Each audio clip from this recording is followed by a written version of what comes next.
सुनो भाई, देखो हमने लास्ट क्लास में टॉपिक स्टार्ट किया था कंज्यूमर इक्विलिब्रियम, जो वन गुड्स का केस है हमने वो कर लिया। ठीक, तुम्हारे एग्जाम में मोस्टली हमेशा वन गुड्स वाले केस आते हैं। ठीक, और जो टू गुड्स का केस है ना, उसके तुम्हारे 1 से 2 मार्क्स से क्वेश्चन आते हैं। ठीक है, तो तुम्हें टू गुड्स वाले केस के बारे में बता रहा हूँ कि भाई इसके अंदर तुम्हारे पास है क्या। सबसे पहले समझो, तो मैं एक नॉर्मल सी बातें बता रहा हूँ, वो तुम्हारा ये है कि तुम्हारा पता है marginal utility of goods X. ठीक है, अगला है marginal utility of goods Y. ठीक है, 2 गुड्स की बात चल रही है ना। ठीक, पहले हेडिंग डालो, consumer equilibrium in case of 2 goods.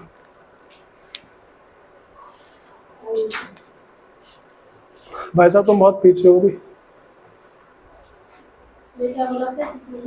Consumer equilibrium in case of 2 goods. ठीक है, तो भाई सबसे पहले मेरे पास क्या है, 2 गुड्स होते हैं।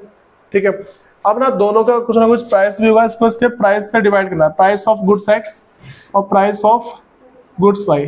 ठीक है, इसको डिवाइड कर दिया इससे। तो डिवाइड करने के बाद ध्यान रख के चला, तुम्हारे पास ये भी क्वेश्चन होगा, ये भी होगा, ये भी होगा, ये भी होगा। या तो तुम्हारे अगर ये दोनों के दोनों बराबर आ जाते हैं, ठीक, अगर तुम्हारे दोनों बराबर आ जाते हैं तो हम बोल देंगे कि कंज्यूमर इक्विलिब्रियम में है। ठीक है, जो उपभोक्ता है वो संतुलन में आ गया, मतलब कि अब इसके बाद वो किसी भी नई चीज को नहीं खरीदेगा। ठीक है, फिर अगर मेरे पास ना इन दोनों को इक्वल रख के अगर वो एम यू एम के बराबर आता है, मतलब कि मार्जिनल यूटिलिटी की बात कर देना, जो उसके मार्जिनल यूटिलिटी ऑफ मनी, ठीक है, जितना पैसा उसने लगाया है, ठीक, अगर उसके बराबर उसको यूटिलिटी मिल जाती है तो भी इसमें वो पूरा पूरा खुश रहता है। ये बात समझ में आ गई। ठीक है, तो भाई हमें ना ये वाली बातें समझ के चलनी है। ठीक, अब सुनो, मैंने क्या बोला, तुम्हारे पास ये चारों के चारों होंगे। ठीक है, तुम्हारे पास एक क्वेश्चन आएगा, मैं तुम्हें क्वेश्चन लिखवा रहा हूं, सुनो। तुम्हारे पास पहला क्वेश्चन है, एम यू एक्स बराबर 20 है। ठीक है, और जो एम यू वाई 25 है। एम यू वाई तुम्हारे पास है 25, और फिर अगला मेरे पास है जो पी एक्स है वो 4 है। पी एक्स तुम्हारे पास 4 है, और जो पी वाई वो तुम्हारे पास 5 है। ठीक भाई, अब ये तुमसे पूछ रहा है कि बताओ जो उपभोक्ता है संतुलन की स्थिति में है या नहीं, मतलब जो तुम्हारे पास कंज्यूमर है वो मेरे पास कहेगी इक्विलिब्रियम में है या फिर नहीं है। ठीक है, तो भाई क्या करेंगे इसमें, इस फॉर्म को लिखो पहले, एम यू एक्स अपॉन में पी एक्स, ठीक, is equal to M U Y upon में P Y is equal to M U M. इस तरीके से मान लो। तो एम यू एक्स कितना है भाई 20।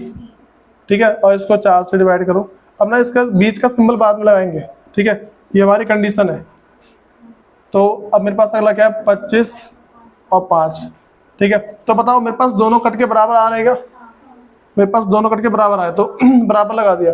अगर कोई साथ छोटा या बड़ा होता है ना कटने के बाद, तो या तो देखो अगर इधर वाला बड़ा होगा तो मैं ऐसा लगाऊंगा, उधर वाला बड़ा होगा तो ऐसा। ठीक है, ग्रेटर देन और तुम्हारे पास जो लेस देन का साइन है वो लगाएंगे। अभी तो बराबर है तो बोल देंगे 5 के बराबर है। ठीक, तो बोलेंगे कंज्यूमर इज इन इक्विलिब्रियम। ठीक है, इन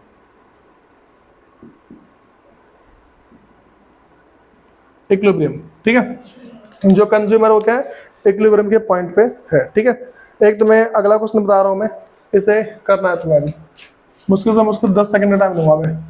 क्वेश्चन हमारे पास है, जो तुम्हारा एम यू एक्स है, एम यू एक्स तुम्हारे पास 25 है। ठीक है, और जो पी एक्स है वो 5 है। पी एक्स तुम्हारे पास 5 है। फिर एम यू वाई जो तुम्हारे पास है वो है 30, और जो पी वाई है वो तुम्हारे पास है 5 है। ठीक, तो बताना है तुम्हारे पास उपभोक्ता संतुलन की स्थिति में है या नहीं, कंज्यूमर तुम्हारा इक्विलिब्रियम में है या नहीं। तो भाई तुम्हारा तुक्का है ना, फिर सॉल्व करो से। बड़ी स्पीड में कर लिया, हाँ बात भी सही है। ठीक है, उस लाइन को लिख लो नीचे।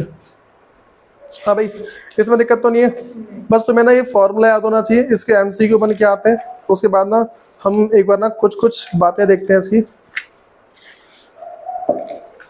भाई सुनो, ये जितना भी ना इसको एक बार पूरा अच्छे से एनालाइज कर लेना।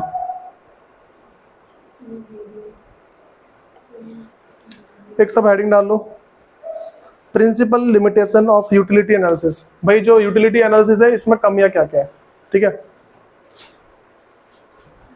तुम्हें समझ में आ रहा है वाला, तुम्हें थोड़ी देर में करवाता हूँ, ठीक है। Principal limitations of utility analysis. भाई जो हमारे पास यूटिलिटी एनालिसिस है इसके अंदर कमियां क्या क्या है, ठीक। एक ना सबसे बड़ा हमारा कॉमन सेंस काम करता है कि अगर हम कभी भी मार्केट जाते हैं तो मैं किसी भी चीज को खाते वक्त उसकी जो यूटिलिटी उसको कभी काउंट नहीं करूंगा। ये बात समझ आ रही है, नॉर्मल सी बात है। अगर मैं मार्केट जा रहा हूँ, ठीक, तो मैं किसी भी चीज को खाते पीते टाइम में उसकी जो यूटिलिटी होती है उसको कभी भी काउंट नहीं करता हूँ। ये तो हमेशा होता है ना। मान लो मैं मार्केट गया, ठीक है, और मैंने मोमोज से एक प्लेट लिया, मैं करूंगा अच्छा खा एक प्लेट, एक भले मैंने पहला प्लेट खाया, हाँ इतनी यूटिलिटी मिली, ऐसा कुछ बोलूंगा क्या, ठीक है। तो ये नॉर्मल सी बात है। तो इन्हीं बातों का तुम्हें बस लिखना है, इसमें लिखो भाई, principal limitation of utility analysis relates to its basic assumption, relates to its basic assumption, हाँ वही हेडिंग थी उसी के आगे लिखना है, relates to its basic assumption, to its basic assumption that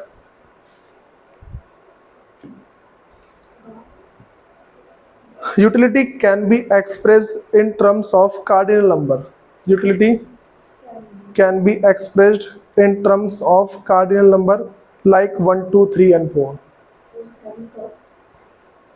cardinal numbers like 1 2 3 and 4, ठीक है। ये बात समझ आ रही है। तो भाई हमें ना इन्हीं बातों को समझना था और कुछ नहीं है। अब देखो ये लिमिटेशंस निकली, भाई मैंने बताया ना कि हम कभी भी इसको काउंट नहीं कर सकते, ये तो लिमिटेशन है। अगर लिमिटेशंस मेरे पास ये है तो हम इसका आगे समझेंगे क्या, अगर कुछ ना कुछ लिमिटेशंस है हमारे पास। हम अब इसके लिए एक ना नया टॉपिक पढ़ेंगे, ठीक, और जो हमारे पास वो जस्ट थोड़ी देर में होगा अभी, ठीक है।